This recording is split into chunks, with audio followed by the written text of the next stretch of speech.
Bonjour ou bonsoir à toutes et à tous. J'espère que vous allez bien. Moi, je vais très bien par la grâce de Dieu.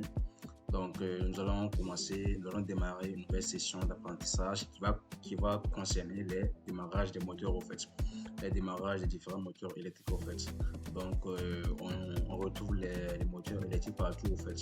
Donc, pour faire fonctionner les ascenseurs, pour faire beaucoup de choses au fait. Donc, on utilise les différents moteurs au fait pour faire tourner des machines pour faire le déplacement même des types de moteurs et des voitures. En fait, on utilise il y a un moteur qui est incorporé à l'intérieur, même les trains, il y a un moteur partout. Au fait, il y a un moteur. Au fait, donc nous allons essayer d'étudier un peu, pas à pas, au fait, voilà, les différents démarrages, les différents procédés de démarrage qu'on peut utiliser pour mettre en marche, au fait, ces procédés. Donc, sans plus tarder, nous allons parler des généralités, au fait.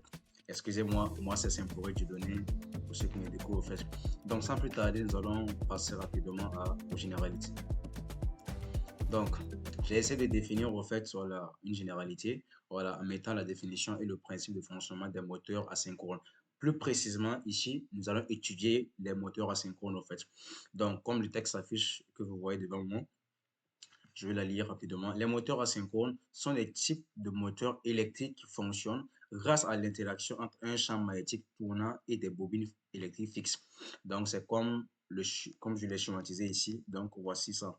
Également, si on continue, lorsqu'un courant passe à travers les bobines, un champ magnétique est créé qui attire le rotor et commence alors à tourner.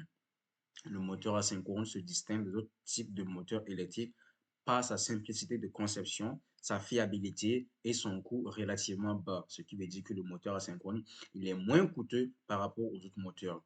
Si on poursuit, il est largement utilisé dans de nombreuses applications industrielles telles que les pompes, les compresseurs, les ventilateurs et les machines à outils. C'est ce que je disais en introduction en fait. Donc, en raison de sa conception robuste, le moteur asynchrone est également adapté pour une utilisation dans des environnements difficiles tels que les usines, dans les usines qu'on utilise plus le moteur, dans les mines et dans les carrières en fait. Donc, que j'ai essayé de schématiser par ce symbole. Donc, c'est une définition, c'est une généralité qui est assez courte, assez brève. Vous pouvez faire une pause, voilà, pour essayer de lire un peu, voilà, pour essayer de lire un peu la définition. Donc, pour titre d'information, on a beaucoup de procédés de démarrage, en fait. On a des démarrages directs, 100, 200, on a des démarrages euh, on a plusieurs types de démarrage en fait. On a le démarrage étoile triangle, démarrage simple, démarrage rotorique, démarrage satorique. Donc, on a plusieurs types de démarrage. Donc, comme ce démarrage, c'est en fonction de l'application en fait. Et c'est en fonction en fait de la demande en fait. Donc, mais plus précisément pour notre séance d'aujourd'hui, nous allons juste étudier. Voilà le démarrage simple, le démarrage le plus simple, au fait, qui est le démarrage direct, au fait. Voilà. Mais qui a des conséquences aussi. Voilà. On a un fort rappel de courant, tout ça. Donc, nous n'allons pas passer dans les détails aujourd'hui, mais nous allons juste nous concentrer aujourd'hui sur le chemin et je vais vous expliquer de A à Z. Donc, restez connectés et à tout de suite. Donc, comme je le disais, les différents types de démarrage des moteurs asynchrones. Donc, le premier démarrage que nous allons étudier, c'est le démarrage direct. Normal, c'est le démarrage le plus simple, en fait. Donc, effectivement, je vais donner le principe voilà, de fonctionnement du démarrage direct, au fait. Donc, le démarrage direct est le démarrage la plus simple. C'est ce que je disais en introduction. C'est le démarrage le plus simple pour un moteur asynchrone. Comme son nom l'indique, elle consiste à connecter directement le moteur au réseau. Regardez ici. Vous voyez le moteur, voici, c'est connecté directement au réseau, en fait. Il n'y a pas d'intermédiaire. Connecté aux appareils, on met et on le connecte directement au réseau, en fait. Voilà. Lorsque le moteur est sous tension, le courant d'appel est élevé. Donc, je vous l'avais dit précédemment, en fait, on a un appel de courant qui est très, très élevé, en fait. Donc, un appel de courant qui est élevé, souvent de l'ordre de 6 à 8 fois le courant nominal, en fait. Ça veut dire que si on a un courant nominal qui est de 5 ans, ça veut dire que ça fait quoi? 6 à 8 fois. Ça veut dire que si on prend 6 fois 5, ça fait combien? Ça fait 30. Donc, 30 ampères, en fait, qui est très élevé, en fait, et qui peut créer des différents dommages, en fait. Donc, bien que cette méthode puisse provoquer une chute de tension sur le réseau et introduire un stress mécanique sur les éléments du moteur et la machine à entraîner, elle est largement utilisée en raison de sa simplicité et de son goût faible. Le démarrage direct est généralement privilégié pour les moteurs asynchrones de petite puissance, les applications sans charge importante au démarrage ou lorsque la source d'alimentation peut supporter un fort courant d'appel sans perturber le réseau. Donc, en grosso modo, voici le principe de fonctionnement. Non, voici, excusez-moi. Voici en grosso modo, en fait, voilà, le démarrage direct que j'ai essayé de décrire un peu, en fait. Donc, c'est un démarrage qui est assez simple. On voit les différents avantages et on voit également les différentes conséquences. Donc, nous allons essayer par la suite d'étudier ce montage, voilà, pour vous faire comprendre, en fait, et voilà, pour vous montrer également les différents appareils utilisés. Donc, j'ai mis cette image pour vous montrer qu'il est directement connecté au réseau. Donc, nous avons un réseau triphasé qui est là. Bon, vous allez découvrir par la suite. Nous avons ici un disjoncteur, voilà, contacteur, relais, tout ça, avec le moteur qui est là. Donc, sans plus tarder, nous allons étudier les circuits de puissance du moteur. OK. Donc, nous sommes au niveau ici du circuit de puissance du moteur, au fait. Donc, si nous prenons le circuit de puissance, en tête, au fait, nous avons ici un sectionneur porte fusible. D'autre part, on peut utiliser un disjoncteur, mais on peut utiliser également un sectionneur porte fusible, au fait. Donc, le sectionneur, lui, se permet d'ouvrir et de fermer le circuit. Voilà. Donc, et les fusibles assurent la protection contre les différents courts-circuits. Mais l'inconvénient avec les fusibles, au fait, c'est que quand le fusible est grillé, il faut le changer automatiquement. Donc, voilà. C'est vrai qu'elles sont moins coûteuses par rapport au disjoncteur, mais quand le fusible se grille, il faut la changer en fait. Donc ici, nous avons ici le fusible. J'espère que vous voyez très bien. À l'intérieur, en fait, ce sont des fusibles qui sont à l'intérieur. Et ça, là, la carcasse, là, c'est le sectionneur, en fait. Donc, on peut loger, on peut loger les fusibles à l'intérieur du sectionneur. C'est pour ça qu'on donne le nom de sectionneur porte-fusible. Ensuite, nous avons ici le contacteur. Le contacteur qui est un appareil électromécanique, voilà, qui permet de commander au fait.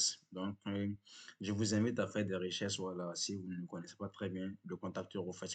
Donc, ici, nous n'allons pas aller en profondeur, voilà. Ensuite, nous avons le relais qui assure la protection, en fait, voilà. Il assure la protection contre les surintensités, au fait. Donc, il assure la protection, en fait.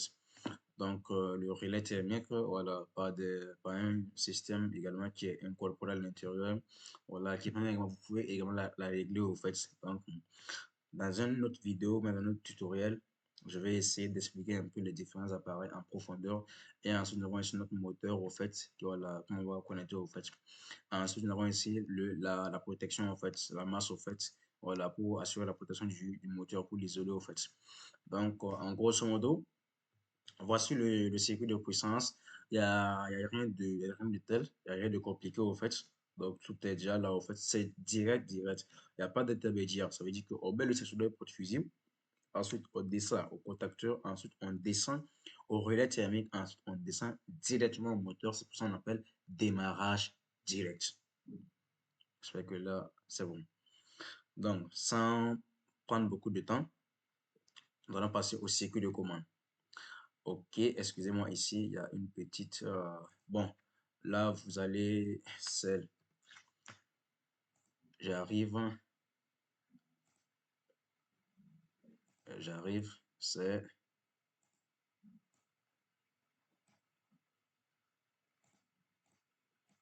Ok, donc nous allons modifier un petit truc ici. Donc, là, c'est le circuit de commande. C'est pas le circuit de puissance, mais c'est le circuit de commande.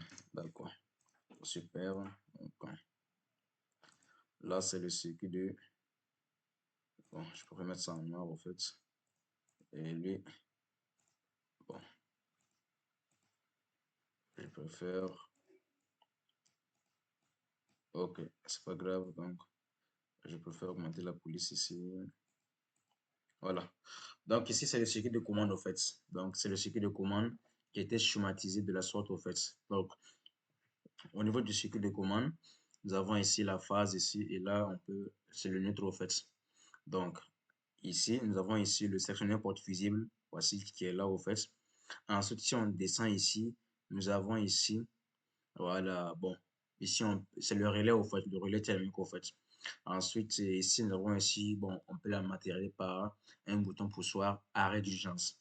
Ensuite, nous avons ici le bouton poussoir. Nous avons ici le contact du contacteur. Et là, aussi, là, nous avons ici le contacteur proprement dit au fait. Le principe de fonctionnement, c'est là maintenant que je vais vous expliquer au fait. Ça veut dire que dès qu'on ferme le sectionneur, il y a un courant qui va circuler ici.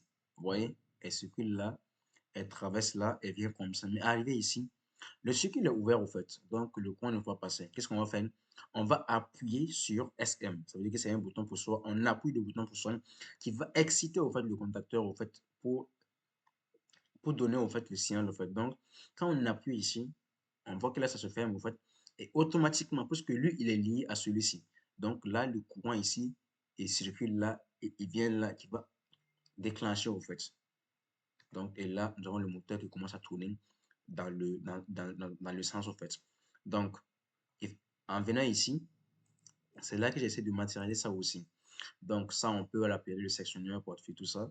Ça également, voilà, c'est un bouton.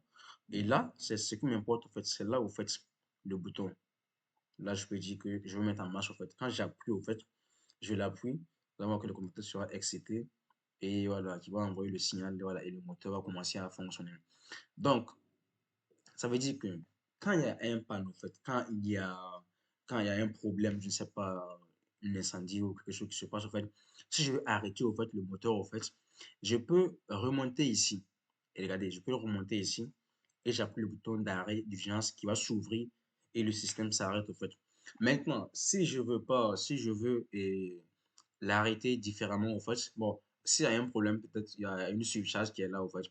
S'il y a une surcharge qui est là, donc, quand je viens ici, au fait, le relais, ça veut dire que quand le courant dépasse un certain seuil, au fait, le relais, lui, il va déclencher, il va s'ouvrir pour que il s'ouvre, au fait, et on n'arrive pas, on a plus un passage du courant électrique, au fait. Donc, c'est un peu ça. C'est un démarrage qui est très facile, au fait. Donc, ça, c'est le premier sens. Dans les prochaines vidéos, nous allons attaquer, au fait, le démarrage deuxième sens, au fait. Voilà, le démarrage est à deux sens. Ça veut dire qu'il va tourner dans un premier sens, peut-être de la gauche vers la droite, dans un second sens, de la gauche vers la droite, au fait. Donc, ça dépend, en fait, c'est pas très difficile. C'est une application qui est très simple. L'inconvénient majeur, c'est qu'elle fait appel à un courant qui est très élevé. Et quand le courant est très élevé, ça peut détériorer certains matériels, en fait. Donc, j'espère que cette vidéo vous a plu. Donc, n'hésitez pas à vous abonner. Et dans la prochaine vidéo, nous allons essayer de faire une simulation de démarrage direct pour que vous puissiez voir en temps réel. Mais le conseil que je vous donne, c'est de revoir les différents appareils. Si on remonte ici, c'est de voir le sectionneur, son rôle, le fusible, son rôle, le contacteur, son rôle et son principe d'utilisation, en fait. Voilà. Le relais thermique également pareil. Le moteur également pareil, en fait.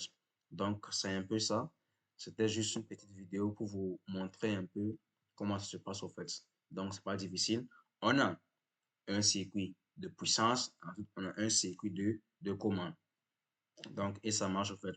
Donc, pour vous expliquer un peu, le circuit de puissance, c'est là où on a la puissance qui est très élevée en fait. Mais la circuit de commande, on a de faibles courants en fait. Voilà, les courants sont très faibles. Donc, si vous voulez également, pour connecter le circuit de puissance au circuit de commande, on peut ajouter un transformateur en fait à l'intermédiaire qui va baisser la tension et qui va alimenter le circuit de commande en fait. Ça veut dire que quoi? Ça veut dire que quand on a un problème en fait, en tant qu'utilisateur, en fait, voilà, en tant que client, là, on a la main souvent sur le circuit de commande.